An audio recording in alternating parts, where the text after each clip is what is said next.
Queridos irmãos e irmãs, celebramos hoje esta Santa Missa da segunda-feira da 33ª semana do Tempo Comum. Esta é a penúltima semana deste ano litúrgico. No próximo domingo nós celebraremos a festa de Cristo Rei e com essa solenidade, com a semana também seguinte, nós encerraremos este ano litúrgico. Depois daremos início ao novo ano litúrgico com um novo tempo, o tempo do advento, tempo de expectativa, tempo de prepararmos os nossos corações para a vinda de Jesus que vem ao nosso encontro no seu santo Natal. No evangelho de hoje, São Lucas relata para nós a cura do cego Bartimeu, ou cego de Jericó. Jesus estava subindo para Jerusalém. Ao chegar em Jericó, aquele cego estava sentado à beira do caminho pedindo esmola. Ao ouvir todo aquele alvoroço, aquela multidão, o cego pergunta: o que está acontecendo?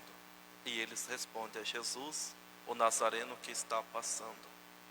Sabendo quem era Jesus, ele começa a gritar: Jesus, filho de Davi, tem piedade de mim. Daqui nós podemos tirar duas realidades. Primeira, que historicamente foi uma cura física deste cego. A segunda, que espiritualmente esse cego representa todos nós. Que todos nós, ao longo da nossa vida, da nossa caminhada, nós acabamos contraindo para nós essa cegueira espiritual, que é a pior de todas as cegueiras. É aquela cegueira que nos impede de enxergar como Deus quer que nós enxerguemos. É aquela cegueira que, infelizmente, nós não conseguimos ver de uma forma sobrenatural. É aquela cegueira que nos impede de fazermos a vontade de Deus.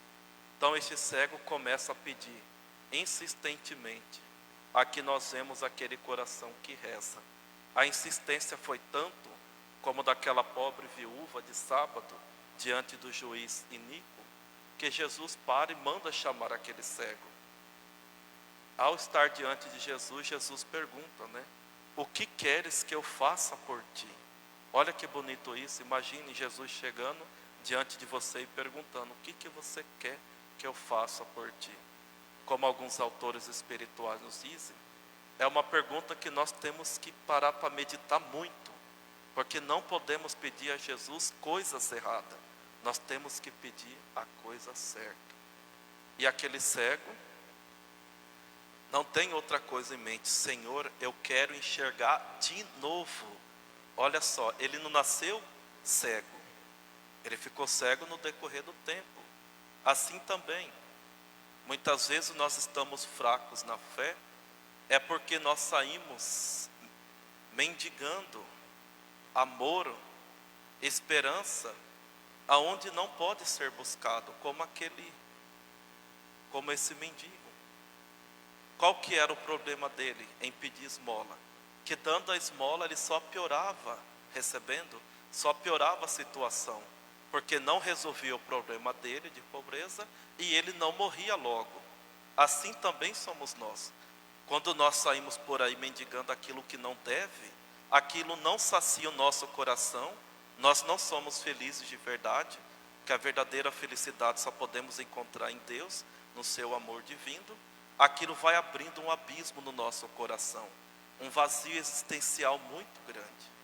Então ele pede para Jesus, eu quero enxergar de novo. E o que Jesus diz? Enxerga, pois, de novo, a tua fé te salvou. Ou seja, meus irmãos e minhas irmãs, a pessoa que enxerga é aquela pessoa que tem fé. Sem fé é impossível nós termos esperança. Esperança na nossa salvação, na nossa santidade, a esperança pelo céu, a esperança que nós, a graça de Deus, melhor dizendo, irá converter os nossos corações. Sem fé é impossível a verdadeira caridade. O que é a verdadeira caridade? É aquela amizade que nós temos com Deus. É aquela amizade que permite que nós amemos o nosso próximo como a nós mesmos. Mas para tudo isso nós precisamos de fé. Certa vez, um padre, na Itália. Ele foi nomeado pelo seu bispo, né, padre exorcista, porque na sua diocese o padre exorcista já estava muito velhinho, e ele pensou que ele seria meio que um ajudante daquele padre exorcista. E é muito engraçado ele contar, porque tinha um homem bem grande, né, ele relatando, bem grande, bem forte, que aquele padre velhinho tinha que atender. Mas para a surpresa dele, o padre velhinho foi embora e disse: aqui está o ritual, está a água benta, está a estola, você que vai fazer. Aí ele ficou desesperado: como assim vou fazer esse exorcismo sozinho? Aí o homem chegou e falou: meu Deus do céu, imagina esse homem ainda com o diabo dentro, como que vai ser? Ele não tinha como dispensar, porque aquele homem havia andado quilômetros e quilômetros para o padre atender ele, fazer o exorcismo. E assim ele iniciou seu primeiro exorcismo. Ele estava meio que com medo, né? Aí houve um momento que ele pegou a estola e colocou sobre o homem e começou a rezar. O diabo se manifestou, e ali o diabo tentou meio que avançar nele como se fosse um cachorro. Ele levou um susto, mas não tirou a mão de cima do homem. Depois o diabo disse algo interessante, que para a demonologia católica isso aqui é fundamental. O diabo disse o seguinte para o padre: o teu medo me sustenta. Gente, isso aqui é muito verdadeiro, porque o que sustenta a ação do mal na nossa vida é o nosso medo.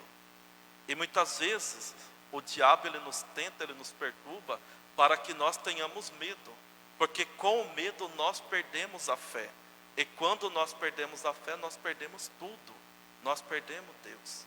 Então nós temos que tomar muito cuidado. A fé é uma virtude teologal. O que isso significa? Significa que todos os dias eu preciso dobrar os meus joelhos e pedir que Deus aumente a minha fé. Não é simplesmente você acreditar, não. O Papa Bento XVI dizia, né? Diz que a fé é uma adesão a um tu, esse tu que é Deus. Então é aderir diariamente a Cristo e rezar: meu Senhor e meu Deus, eu creio, mas aumentai a minha fé. Então é Ele que precisa aumentar a nossa fé. Se não for assim, nós não enxergaremos de verdade.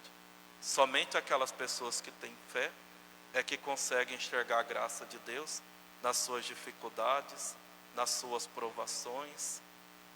Somente aquelas pessoas que têm fé é que conseguem enxergar a vontade de Deus na sua vida e realizá-la como Deus quer. Por isso vamos pedir nessa Santa Missa que Jesus também nos cure dessa cegueira que nós temos, dessa nossa falta de fé. Que Ele aumente a nossa fé. Meu Senhor e meu Deus, eu creio, mas aumentai a minha fé. Louvado seja nosso Senhor Jesus Cristo.